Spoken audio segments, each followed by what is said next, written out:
Welcome to Paso KIDS-N-CO. My name is Sidnee Coder, and I am here with the cast of Aladdin. And later on, we'll be talking about the KIDS-N-CO summer camps. So, tell me about yourselves, guys. I'll start with Kimberly. Well, my name's Kimberly Angcayan, and I play the role of Princess Jasmine. And we'll go on down from there. Hello, my name is Christopher Fogel, and I play the role of Aladdin in Aladdin. My name is Carreon, and I am the choreographer for Aladdin. My name is Skyler Carreon, and I'm the director of Aladdin. So, Kimberly, how do you like being like a princess, like a fairy tale princess? It's kind of like a dream come true. I mean, I've always wanted to be a princess ever since I was little. Princess Jasmine just so happens to be my favorite princess. So it was pretty awesome how I got the part, and I like the cast and I like everybody, so it's fun. When you first tried out, did you think that you were going to get Jasmine? Yeah, I did. Cool. Honestly, I just thought that I could do, I don't know, not like trying to be conceited, but I just felt like it was just meant to be. Cool, okay. Christopher Fogel. When you first auditioned for Aladdin, did you think you were going to get Aladdin? I was kind of expecting just to be, extra, not do much. Well, they do a lot. They dance and stuff, but, I was happy I got it, yeah. When you Lots of lines, though. When you first auditioned, did you want Aladdin? Yeah, it would have been fun. Or Jafar, one of the lead roles. Cool. Hi, Mia. Hi, I didn't audition for Aladdin. Just Yeah. you were gonna ask that. Yeah, no. How did you put together the choreography for Aladdin? Well, Skyler wanted like a kind of, I don't want to say, well, he wanted like a big kind of showy kind of thing, and what's more showy than tap dancing? I used to tap dance. Well, I still do. I just don't take class anymore. So I wanted to put that in the show, but I also wanted like big movements. I wanted lots of people, lots of hands, lots of arms, because a lot of those big showy kind of numbers in like Las Vegas or in huge Broadway shows, they always have lots of like arms, like lots of Fosse hands, just like jazz hands and stuff. So I watched some like Fosse choreography, and I just kind of took that, and also I just kind of came up with stuff like the top of my head, and it seemed to work. So I'm pretty happy with it. That's good. Okay, Skyler, what made you want to direct Aladdin? Well, I like Aladdin. It's one of my favorite.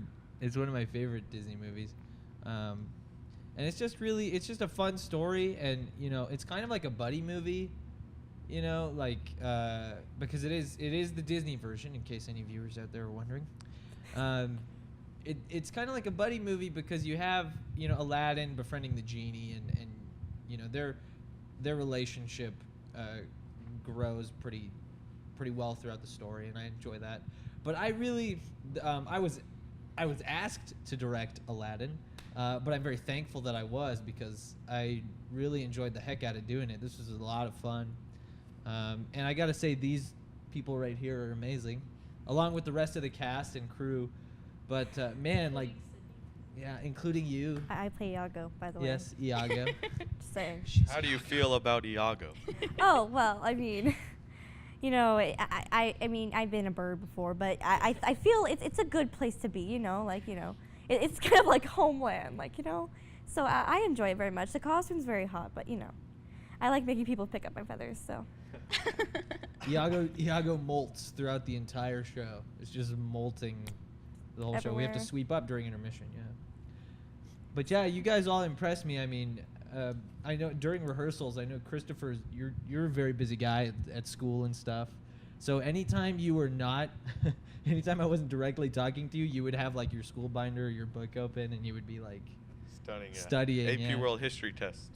Yeah, but then you would come in and know all your lines, and you would have it down, and and Kimberly, make a great Princess Jasmine, and you were very similar, although you don't study, you don't do nothing. You were studying your lines, not schoolwork, which you have your lines down, and of course, Sidnee, you are just and the whole cast is great. Come see Aladdin; it's wonderful. The cast is awesome. So is the choreography. So, what made you guys want to do theater? Well, that was Kimberly. That's a hard question.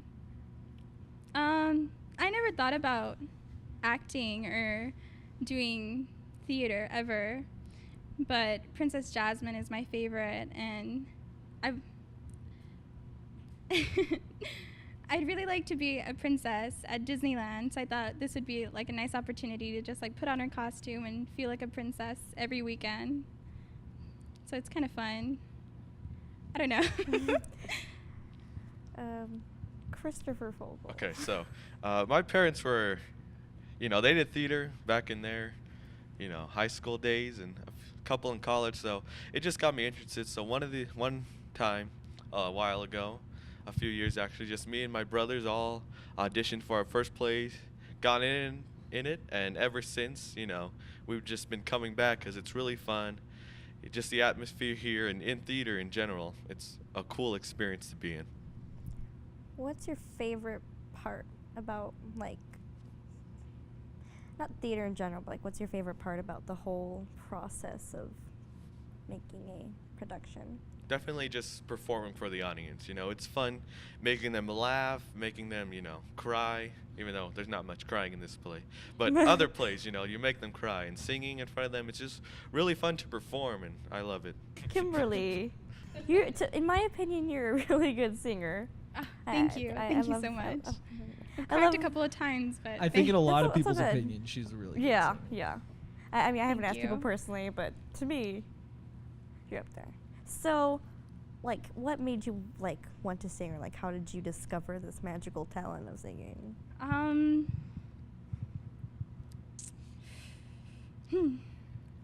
Well, I don't know. Ever since I was small, I've just been singing. I remember one time going through the channels, I found a classic movie, and it was opera, and I thought it was really interesting. So I just started acting like I could sing opera, and then I just got older, and my parents just got annoyed of me singing around the house, so they just sent me to a singing teacher, and I just started to get better and better, I guess. Cool. So yeah, it's become an obsession. I never stop. Okay, yeah. A Skyler question. Hey, Skyler. Hi, Sidnee. What was the most hardest part of making Aladdin? The most hardest part about making Aladdin was probably corralling 30 people to be in the same mindset. And I'm sure this was true with you as well, Mia, just because choreography is also a whole other monster in and of itself. But when we had scenes where it was the entire cast basically was on stage, that was just nuts. Those were always the most stressful days in terms of rehearsing. So I think that was the hardest part. But I mean, I think I'm pretty lucky to say that was the hardest part. Because the set came together very quickly. Painting took a little bit longer, but that was my fault. But yeah, definitely the hardest part was just, I think, and then on a sort of a bigger sense, was getting everyone to be in the same mindset of this is what the show is. This is this is the humor, and this is the look, and this is the feel that we're going for. So to get everybody to think that same way, and to be able to put out a show like that was I guess in the short answer is making the show was the hardest part of making the show. Mia, what was, I don't mean to put you on the spot about favorites or anything, but what's your favorite dance number? I like the big numbers just because there's always Look, I know which one you want me to say. I You're mean- laughing. I'll tell you why about the ones that I like. I like all of them, but mostly I like the big ones because it's just like a huge just cacophony of people. Like every 5 seconds in both Prince Ali and Friend Like Me, like there's just people coming on stage, and there's more people, and then some people go away, and then more people come back, and it's just this cool thing. Like we only have 30 people, so the effect that we make of making people disappear and then come back and appear on another part of the stage is like the coolest thing ever. And I also like Friend Like Me because I got to put tapping in there. And That's tapping my is favorite part. tapping. Honestly. Thanks. When they just start tapping out, I'm like, yes. Tapping is the yes. best kind of dancing, just so you all know. So if you ever want to learn how to dance, do tap. And I like Why Me because it was just fun to work with you and Eric, and I love watching that number. I could watch it a million times and never get tired of it because it's just so funny and it's just so smooth, and you guys are always just like you guys are on par with each other, and it's fun to watch. I honestly really like seeing the audience's reaction to both that song and to the two big numbers that we have, and also to A Whole New World. But I didn't do the choreography for Whole New World. My best friend did. She's a ballet dancer, so she did the point stuff for A Whole New World. But I like that one too because I just like to see the audience's reaction to any of those ones because it's always either like whoa or ooh or ah, oh that's so cool, like yeah, that's what you paid to see, people. I fulfilled it. So yeah, those are my favorites. Cool. Okay. What's your favorite number in the show, Sidnee? Well, to be honest, I like Prince Ali because I love Why Me because But you're not in Prince Ali. Well, I'm up there cheering. Oh. Yeah. I like Prince Ali because I think it's really cool how it was just like everyone working like it's like one big machine and like everyone's just coming. I always liked how it looked, and I like the little signs with the animals and like they turn around. Yeah. So. What about you guys? I like the Why Me reprise just because of the guards and their kick line. Really That fun. always gets the audience clapping. They always clap at that part. Yeah. What about you, Kimberly? I like Friend Like Me because I truly do like the tap dancers. They're really fun. Like right when they just come out and they start, doing their thing, the whole crowd just starts clapping, and it's so exciting. It just gets me all pumped for like my part when I jump in. Thank you all for your time. It's been fun. The show is running through until June 15th, and the show times are 7:30 p.m. on Fridays and Saturdays, and on Sundays at 2:30 p.m. Our next guest is the director of the KNC Summer Camps, Jim Lupercio, and he will be talking to us about the summer camps. Howdy, Sidnee. How you doing? I guess I'm pretty good. So, are you excited for the summer camps? Yeah. This is going to be my my second session, I guess you could say, running the Kids and Company summer program. So I'm pretty excited. Looking forward to doing some new things, doing some hopefully interesting things, seeing the best method to teaching the children. So that's always going to be exciting. Do you enjoy teaching children? Yeah, actually I do. Like, a lot of people I know are like, oh God, how do you work with kids? And it's like, you know what? It's a blast because, children are they're so out there and they're so unpredictable that it's a lot of fun. One of my fondest memories is still gotta be when I was teaching a kinder camp here, and it was like one of my very first ones. And we played this game where they had to describe something about the five senses. And we told one of the kids, he was like, so what do you use, did you do for your five senses homework? And it was this little girl, and I forgot what her name was. He's like, pudding! And I was like, okay, so what kind of pudding? Vanilla pudding, chocolate pudding, banana pudding? And she's like, pudding's my cat. And I was like, okay. So, and you know me, Sidney, and anyone who out there who doesn't know me, I have an off sense of humor. And I was like, so how did pudding taste? And she said, pudding tasted good. What? So yeah, it's those type of experiences that I really look forward to whenever I teach these camps. Just those weird off-the-wall children that just make me giggle uncontrollably. Okay. So how did you first start in theater? Oh wow. This is it started when I was, I think, 9 years old, and my family, we took a vacation in New York, and it was like the one big vacation that we have ever taken in our lives. And we went to New York, and I went and I saw a production of Lion King, and I absolutely fell in love with it. And I go up to my mom and it's like, I want to do that. And she's like, okay. And so my mom takes me to go audition here. Well, not here, but Kids and Company, back when we were at the Plaza. Mm-hmm. And I auditioned for the show. And right before we auditioned for the show, she's like, listen, if you just happen to make it in this show, theater is a hobby.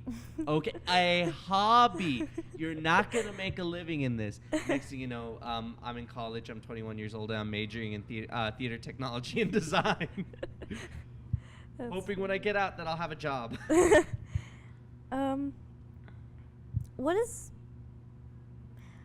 What do you love most about performing and being on stage? What I love most about performing, both, watching performances and being in a performance myself, is just the sheer amount of creativity that you get to take with it. Theater is one of my favorite mediums just because it's never the same show twice. Never. You can rehearse a show 1,000,000 times and it will never be the same show. And that's because you feel something differently every night, and you get to take that and you get to sort of mold your performance differently for that particular night. And it's just so highly creative and so much fun to be a part of and watch, especially, when you're with a little turd like me on stage who decides to change things up every night. With the ordering pizza on the phone. Ordering Chinese, giving Taking directions on selfies. I-10. Taking selfies. I took a selfie once. Took a selfie. So what do you do in camp, like? Well, the camp is 4 hours long. And the first 2 hours we dedicate to actually, a theatrical production. All the on-stage stuff, all the blocking, casting, sort of basically what you would go through for a normal show experience. And then the second half of camp, we break the kids off into groups according to, usually it's by experience level. So if we get the more experienced kids and we have them in a group that we can really do like intense work with them, either in tech, acting, or sewing. And I kind of spoiled the next part. We send them either to our technical director, Tito Arenal, and he has them learn basically the some very basic set scene design sort of stuff. They get to learn, how to make a little floor plan and little models and stuff. With Sharon, our costumer, she teaches them, basic hand sewing, and if they, display an interest in it, she'll actually put them on the machines, and they can actually learn how to sew with the machine and contribute to making, the costumes for the show, any costumes that need to be made. And the last unfortunate groups that break off with me, we go into some really, focused acting exercises, stuff that, helps them with character development, and basically trying to give them as well-rounded a theatrical experience as possible. Ideally, anyone who goes through our program is able to, go and join any repertory theater and just pick it right up. So describe the different camps. Like, what is there? Well, the one I just described right now is production camp. For our kinder camp, it's mainly just we give the kids a very it's a show that we write ourselves, because anyone out there knows that looking for a show for like 5 to 7-year-olds with like varying group sizes. Sometimes it's like 20 kids, sometimes it's like 4. So we had trouble finding plays, so we were just like, whatever, we'll write them ourselves. And we write a little show, and we basically teach them like the very, very basics of acting, how to use your imagination, how to use your 5 senses, basically how to play pretend on stage and do it well, and do it so that way your great grandma in the back can hear you. And our last camp is our musical production camp. That one I don't know too much about, but it's just basically it's all of the acting portions of our production camp, but with trying to apply it to everything that you would do in a musical. So instead of speaking your monologue, you're having to sing it, stuff like that. If that makes any sense. Makes sense. What I know about the teacher Tanisha is that she's a very experienced performer. She is one of my favorite people to watch on stage just because of how animated and hilarious she is. All the times that I have worked with her have been just some of the funnest experiences in my life, and I really look forward to working with her sometime in the near future, hopefully. Thank you very much. And thank you, Jamie. Sidney. Oh, no problem. The production camp, the first production camp starts June 16th through July 13th. The second production camp is July 21st through August 17th. And the musical theater is June 23rd to July the 22nd. And the first kinder camp, July 21st to August the 1st. The second kinder camp is August 4th through August 15th. This has been another episode of Paso KIDS-N-CO. I'm Sidnee Coder. Thanks for watching.